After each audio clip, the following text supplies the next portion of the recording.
Hello and welcome to this edition of the Beacon Hill Report. I'm Jim Marshall of the New Bedford Cable Network, and in studio today for his first appearance in the hot seat, State Representative Mark Sylvia is joining us from Fairhaven. Welcome. Thanks for coming in. It's good to have you in, and while the first 6 months of the session of your state representative career is flown by. Flown by. Yeah, drinking through a fire hose, as they say. That's no, it's great to see you. You've got, and it's great to have you on. The district that you have is so diverse. I mean, your issues are just, which to me has to make it an exciting thing. Absolutely, it's a lot of fun. I mean, just the topics that you have to deal with on a regular basis. I don't think a lot of reps have that. Yeah. And I think that makes it unique, but makes it challenging, but it certainly makes it every day interesting, and you don't know what's going to come up. Yeah, it's true. And so you get to work on a lot of different issues and help to be a convener and bring people together that otherwise might not be coming together. But the district, like you said, it's rural, suburban, and urban, all in one district. And that it makes the job very, very interesting, and the issues are vast and many. Right. And the one thing too, and you know, I think most reps say the same thing, if you represent even a portion of a community, you represent the whole community. Absolutely. All the issues are important to you at that point. Yeah, it's true. And so for my district, there are 4 communities that I represent the entire community. So that's Fairhaven, Mattapoisett, Marion, and Rochester. And then I share a Acushnet with Representative Steve Willett. And then the city of New Bedford, there are 5 of us in total and 4 of us in Ward 1. And so you're right, the way I approach it, and we all approach it, is even though I might have 2.5 precincts in Ward 1 in the city of New Bedford, I am a representative for the entire city of New Bedford. So. So summarize like your first 6 months. I mean, you have a good background. You've worked in government, town manager in Plymouth, I know. So government isn't new to you, but sort of describe the first 6 months, because you do have a little bit of a leg up than some people who might have been first elected. Sure, I appreciate that. You're right, my local experience and then working in the Patrick administration, I walked into it with a good sense of how things work, but unless you're an elected representative or senator, you don't know until you're there. Correct. Exactly how everything works. But I was also able to build relationships in advance. So that's very helpful, because a lot of being in the legislature, in the House with 159 other representatives, is the ability to establish working relationships and trust with other members of the House. So walking in, it was great to have those relationships, especially with the local delegation. But there is still a lot to learn. I will say that background let me hit the ground running, which is something that I talked about during the campaign, which I think is important, is if you can step in there right away and get to work. But at the same time, you have to learn to be as effective as possible. So those first few months, we were in what's called a bullpen. The freshmen reps all get put in a hearing room, which is actually a good opportunity to get to know your fellow representatives who you're going to be serving with. Well, it establishes the bond. Yeah, without a doubt. And you, that class, if you will, you guys will be linked together for forever, really, until you decide not, but actually even after. Yeah, there are 19 of us. There have since been 2 special elections, so in total there will be 21 of us in the freshman class. But there were 19 of us that got elected together, Democrats and Republicans. In the bullpen, Democrats and Republicans. And so you really get to know each other and your staffs. So our staff we're literally sitting chairs right next to each other. So those first few months, you're learning about, where things are, but you also at that same time, as soon as you get elected, you have to file legislation. There's a 2-week window at the very beginning of the session once you're sworn in, where you have to file bills. So for me, that was important to reflect the issues in our district and the legislation that I filed. And it was great that I was able to hire arguably the most experienced legislative person in the House, Betty DeBenedictis, who had worked for 2 other reps. So we were able to file legislation within that 2-week period.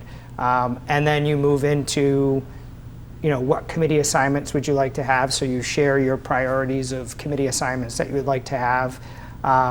They approve we vote on joint rules, and then you're off to the races. And so those first few months, it's filing legislation, it's building relationships with colleagues, it's prioritizing what's important to you in terms of committee assignments. And then it's really just getting out into the district. It's establishing office hours. So all of those things, you have to build your infrastructure right away.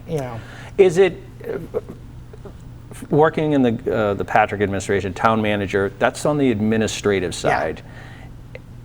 Talk about the dynamic between that and that experience versus now being in the legislative side. Sure. That's got to be it's got to be a change. Let's put it that way. It is. It's a big change. So, and it's important for viewers to know too. There are 200 people in the Massachusetts legislature, 40 senators and 160 representatives, and we each are individual votes. And in order for something to pass legislatively, you need a majority, not only in the House that you're in, so in the House of Representatives, but you also need the Senate. Correct. And then the governor to sign it. And so it's a bigger group, and you're one of many, as opposed to when I was town manager, I was the chief administrative officer, and so I could make a lot of day-to-day decisions. But at the same time, you want to collaborate, and you have a select board that you're working with in town meetings. So there are still components that are the same, but when you're in the legislature, you're one of many. And so you have to build coalitions, you have to build relationships in order to get legislation passed. I will say where it's the same in terms of my experience on the kind of the executive or administrative side and legislatively is in constituent services or working directly with the cities and towns I represent. So that's a different experience that is more related to what I did when I was in government. And so that, you can have very direct impact with your constituents, with your communities. But in the broader sense, passing legislation, you're one of many, and so it's a different role.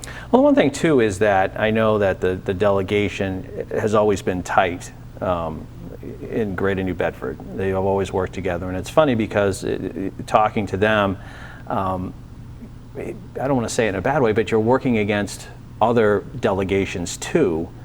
Trying to get, and especially Boston. I mean, the one thing that the reps have said to me in the past is like, what happens in Springfield, I use the example, is important to New Bedford because it's an urban issue. But Boston, inside that 495 belt, you're competing for dollars, you're competing for attention, and so, like you said, those coalitions that you're building with your fellow colleagues outside of the region are hugely important to get, as you said, to get something passed. Yeah, very, very much so. And it's interesting when we talked about the geographic diversity of the district that I represent, the 10th Bristol. I also have 3 different senators that I share that district with. So Senator Montigny and I share most of the district together. So we share New Bedford, Acushnet, Fairhaven, and Mattapoisett. But I also share the town of Rochester with Senator Mike Rodrigues, the chair of Ways and Means, and I share Marion with newly elected Senator Kelly Dooner. So there is an ability there too, beyond just the Greater New Bedford delegation. I do represent Plymouth County communities, and so there's a value and a benefit to being able to work even more closely with the Plymouth County delegation as well. You've got some interesting committee assignments. I know environmental natural resources, in alternative energy and stuff like that. You love that stuff. Yep. Tell us a little bit about your committee assignments. Sure. You got to be pleased with what you got. I am. So every representative, whether you're a freshman rep or a veteran rep, you prioritize at the beginning of the session which committees you'd like to be appointed to, and leadership ultimately makes that decision. And for me, as I mentioned, having committee assignments that are directly related to the district I represent was really important to me. And I also didn't want to be what I'd call a one-trick pony. My background is in municipal government for sure, but also in energy. And so while energy is a very important issue, and we can talk about the utility issue, which is a very, very big, serious issue we need to tackle, I realized I could still be helpful on that topic by interacting with the chair of TUE and other folks, but I really wanted to hone in on those committee assignments that affect our district. So environment and natural resources was one of the committee assignments that I put at the very top, and That has everything to do with the wastewater issues that we're dealing with in Greater New Bedford. Buzzards Bay, yeah. Yep, Buzzards Bay. It's, environmental protection related issues. It's water issues, which, drinking water issues, which are big. Coastal issues. All of those fall under the jurisdiction. Farmland issues. Yep. All of that falls under the jurisdiction of that committee. And so I was grateful to learn when committee assignments were announced that was one of the major committees that I'd be serving on. So Environment and Natural Resources is one of the joint committees. And so for your viewers, that senators and representatives are both on that joint committee. I was named to the Labor and Workforce Development Joint Committee, which is not a committee that I requested, but one that I was put on, which I think is fantastic. Especially in this district. The job market here is different than Boston or whatever, so it's... Yep, workers' rights and labor issues are things that matter a lot to me, and I know matter to people in the district. So those are the two joint committees, and then there are House-specific committees. I was named to the Federal Funding House Committee, which a year ago was really more about oversight from all of the money that, whether it was infrastructure or other funds, ARPA money that came in from the Biden administration. This committee now is really evaluating how we're being impacted by the federal dollars that are being cut. And we'll have to talk about that because the budget that just passed is certainly going to be tough for the state, I think, is pretty fair to say. Just one more thing about the committees, too. The great thing about committee, so are we meeting a lot? Are we talking, for people? I don't think they know how the committee dynamic works. Well, I appreciate you mentioning that because two things that have happened in recent weeks that are, I think, very important for our constituents to know is that for the first time in 7 years, the legislature approved the budget on time. Yes, yep. And that's partly a function of that's what we're supposed to do, but also a function of we know what's happening federally and we want to be prepared in terms of what our budget is going to be. And we also approved joint rules. Joint rules are the rules on how the House and Senate interact with each other. It's the first time in 9 years that we've had joint rules. And what's important about that is that is the roadmap or the instruction manual for how we're supposed to do the work we're supposed to do on the committees. And so what's new and why there's a lot of activity is because there are new rules about committee attendance. So if you attend... There's been issues about that in the past. Prior to you getting elected, there has been some concern about committees. There's been that don't meet or... And there's been concern that the House and the Senate aren't agreeing. Yeah. Some of the committees, the joint committees aren't meeting together. Yeah, so now we have joint rules, which means both the House and the Senate have agreed to how we're going to interact with each other. And the big things are, like I said, attendance. In the House, we actually have to physically be there. We can't participate remotely, which is important, especially for people who come and testify in person. A bill, once it's heard now, has to be acted on in 60 days. There's a mechanism to allow for a 30-day extension. But prior to that, there were no rules on, once you heard a bill, what happens next. Now, the committee has to either report it out favorably, send it to study, or extend for 30 days. But after that 30 days, they have to do something with the bill. And I think that's a really good step in the right direction because now there's a lot more. You'll notice if you go on the state website, there are hearings now scheduled pretty frequently and reporting out notifications as well. Our votes in committee need to be made public now, which I think is really important as well. And the legislative calendar is now extended so that what I think the legislature got criticized for last session was that everything stopped after July 31st. Yeah, and it was inaction. There wasn't a lot of bills passed. I mean, I know some of the representatives said, well, things are getting done. But the perception is that things aren't getting done. And I'm wondering if you think that it's the younger, I don't mean younger age-wise, I mean the newer representatives who are just coming in, whether it's you as a freshman or the last year's freshman, if the newer flock of people were saying, hey, we got to change things here. Yeah, I think it's actually a combination of things, Jim, and I give credit to the Speaker and the Senate President because and Majority Leader Moran, who kind of led the charge on the joint rules, because they recognized something needed to be done. And we all communicated how we felt about the rules and what we hope to see in the new joint rules. And I think the voters and the press and everyone was pretty clear as we led into the end of the last legislative session that, that's not how legislating should happen. And there was a lot of criticism about that July 31st deadline and how I think at that point the Massachusetts legislature was viewed as one of the least productive in the United States. And so there was a lot of action at the end of the year, monumental bills like the Economic Development Bill, the Clean Energy Bill, and there were major bills passed last session like the Affordable Homes Bill. I was going to say the housing bill. Yeah. The housing bill, the HEROES Act for veterans. But now the new joint rule is that as of July 31st, if there are other bills that have been conferenced that can be acted on, that they can be acted on after July 31st, that there's not this arbitrary rule. And the way it was described to me, the reason why that rule was even there to begin with is because Common Cause was is a good government advocacy group. They felt that legislating during an election was also not necessarily good government, so the old rule reflected that. But the reality is we absolutely can walk and chew gum at the same time, and we should. We should be working up to the last minute of a session if we have to in order to get the good work done for the constituents that we represent. Let's talk about energy, and you brought it up a little earlier. I want to talk about the budget too. Sure. But first, for energy, because there's been so much talk about federal funding. Wind energy, which is so important to the region. So much work by the delegation in the past years to get the wind energy up and running, Vineyard Wind.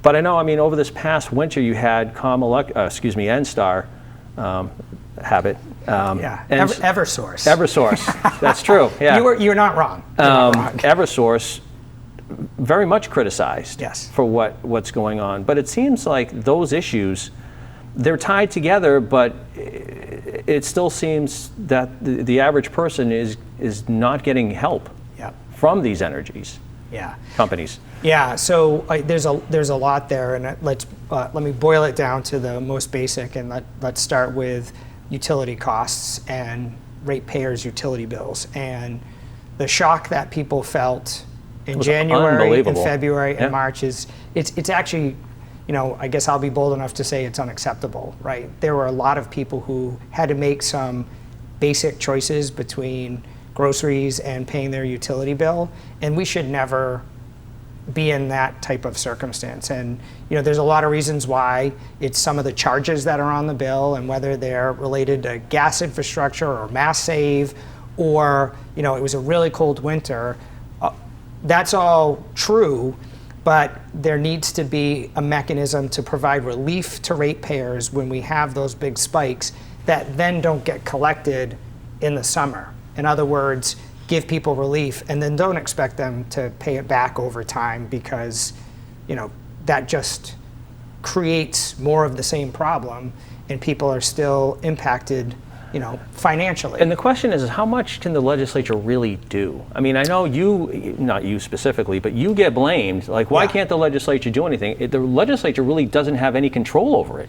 Right. But you're the one that's hearing the complaints. Yeah, so I would say there's two parts to that, right? The Department of Public Utilities is the state agency that oversees all of this. And it's a big bureaucracy, and I don't mean to say that in a negative way. It's just a big organization that has a lot of process. And it can be very complicated. But the legislature ultimately can change laws on how that structure works. And we can pass laws that create mandates around charges on bills. And so the Speaker has made it very clear to the House and has empowered the chair of the Telecommunications Utility Energy Committee to hold hearings and identify ways to address this issue from a legislative perspective. The governor filed a pretty comprehensive bill a few weeks back that does creates an enormous amount of change, including evaluating utility bill charges, actually taking some utility bill charges off of the bill. And so the combination of what she's proposed what the House is going to consider, I think will help to address some of these issues in the long term, but we have to address them in the short and long term. Right. And so there needs to be a sense of urgency, and I think the Speaker and the Senate President have directed that committee to do its work. I also... You must have been, you're just starting, but that's, an issue right up your wheelhouse, just getting in there. Yeah, and I've been working with the former chair, Jeff Roy, has filed legislation. Senator Montigny has filed legislation. I've co-sponsored a number of bills related to helping to reduce utility costs for ratepayers. There's work going on at the DPU on establishing there's a low-income rate qualification. They're looking to do the same. They're going through a proceeding now on moderate income. But again, that's all good, but there's a lot more that we have to do, and it has to be, we need to show some relief, not 5 years from now, right, but over the course of the next year. And so, early on, I went to a really helpful forum that was held by Ward 1 Councilor Leo Choquette to talk about this issue where Eversource came. Right. Unfortunately, they didn't answer questions, so I was glad to be there along with Rep. Hendricks and Rep. Willett to answer questions based on my background and experience. Those kinds of forums and conversations are super helpful as well. I reached out to the Attorney General's office early on to talk to them and kind of raise a red flag, at least from my perspective on behalf of my constituents. Talked with some of my colleagues with the DPU, with the Energy and Environmental Affairs, just to emphasize there needs to be action. And so the governor's bill is a really good start, and I think you'll see some real action on it this session. I mean, I'll keep pushing. And that's where I said, I'm not on that committee, but I know enough to be dangerous, but I'm going to consistently make sure it's top of mind for me and my colleagues to address these issues, because it really is, it's one of those issues that hurts most people. And I don't think I've seen the legislature so united, really everyone, in that issue as I did this winter. I mean, there was outrage. Yes. By the body. Yep, by the body, by residents, and rightfully so. We got about 6 minutes left, but I want to touch on the budget too. Sure. I mean, you signed the budget, not you, but the budget was signed. The budget was signed. That's years from now. The budget was signed July 4th by the governor. Yes. And with your committee assignment too, the federal funding, it's going to be interesting now because with the way the House and the Senate in Washington negotiated their deal. Yeah. I mean, it looks like Massachusetts is going to get a lot less money from the federal government, and what's going to happen? And I know there's no answer to it right now, but I mean, they're talking, just Medicaid, $3.5 billion less coming, and I know there's talk of less local aid, and that's where you guys come in. Yeah. Yeah, so the bill that the House and Senate version, or we'll call it the budget that the governor signed on July 4th, reflected the legislature's belief that we need to be prepared as we can be for what's to come. And so the House and Senate cut close to $1 billion from what the governor had originally proposed in the budget. So there's $800 or $900 million that could have been appropriated that wasn't, and that's in anticipation of cuts from the federal government. So that's one thing.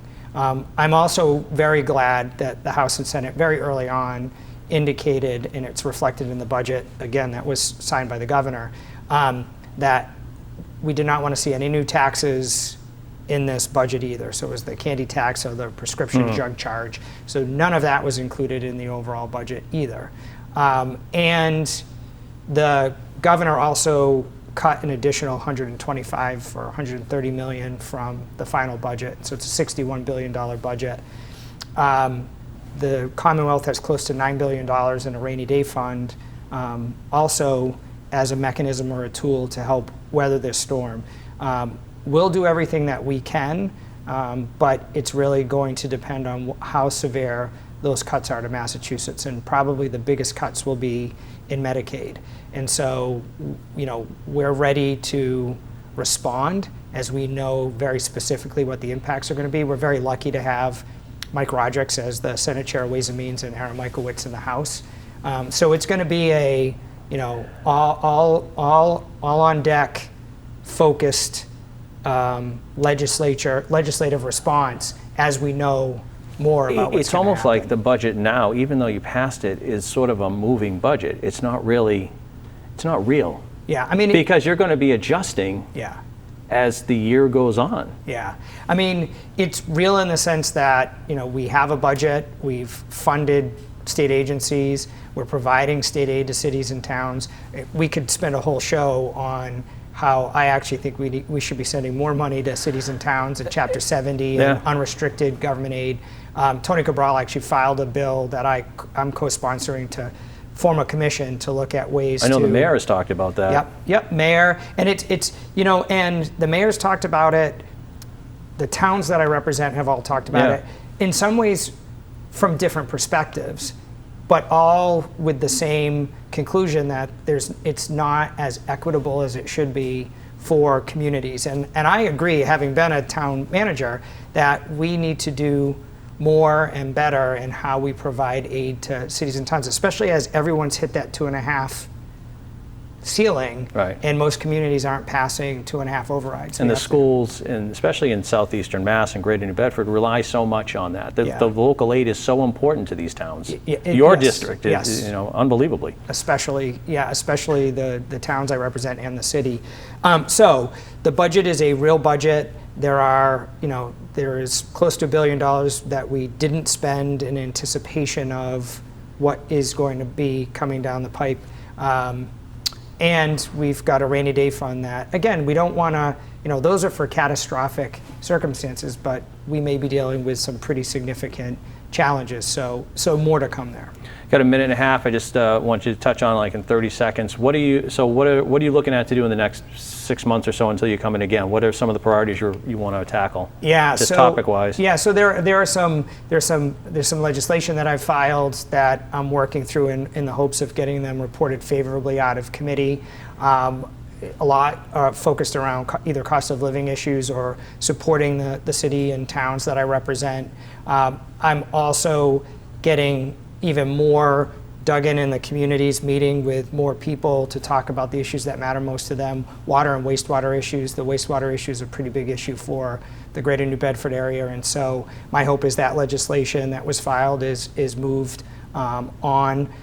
Dealing with some of the more direct local issues, so whether it's transportation issues, the bridge, the Route 18 ramp reconstruction, and making sure that we've got the right traffic configuration there, because it's going to be a big impact. There've been a lot of issues on Route 6. Into Fairhaven is going to be huge, the bypass issue. Yep, and it's just, so it's continuing to advocate for the issues that I think are really important. So we've got a meeting today with MassDOT on an issue related to Acushnet, and so doing as much of that, setting up those meetings to try and bridge those gaps. So rolling up my sleeves and doing more of what I'm doing now is, I guess, the best answer. It's good having you on. Thanks for coming in. I appreciate it. We'll do this again in a few months. Sounds great, Jim. I appreciate it. All right. That's going to do it for this edition of the Beacon Hill Report. I'm Jim Marshall of the New Bedford Cable Network. Thanks for watching, and we'll talk to you again soon.